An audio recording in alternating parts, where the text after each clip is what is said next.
Dobrý deň prajem. Dovoľte, aby som vás privítal na ďalšom dieli občianskeho združenia Bačová cesta na slávnostnom otvorení salašníckej sezóny.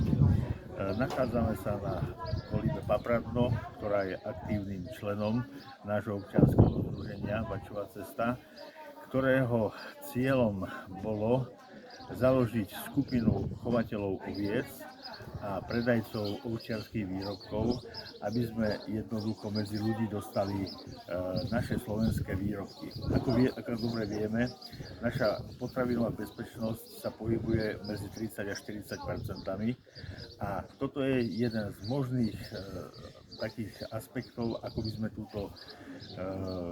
túto sebestačnosť mohli zvýšiť. Minulý, ale 5. mája sme zahájili slávnostné otvorenie Bačovej cesty na Salaši Pružina, kde bolo veľmi krásne podujatie, kde nás navštívilo veľmi veľa ľudí.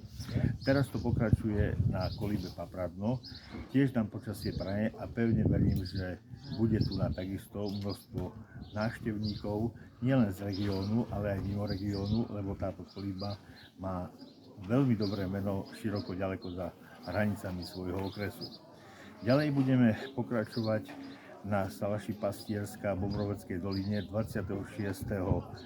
mája a skončíme v Liptovskej Lužnej 2. júna.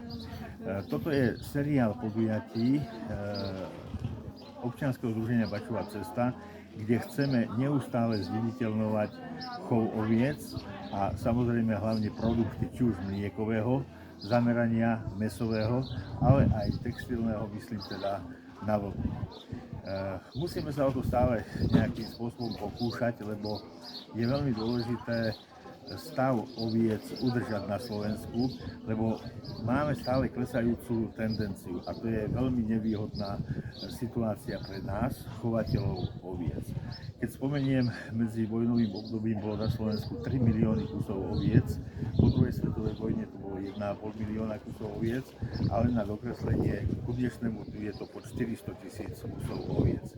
A vidíte, že ten trend nie je dobrý, a keď sa pozriete dookola, aj tu na kolíbe Papradno, tak tie podmienky sú vynikajúce pre chov oviec a nemali by sme ale so stavmi klesať. Mali by sme robiť všetko preto, aj z hľadiska národohospodárskej politiky, aby sme tie stavy neudržali, ale zvyšovali.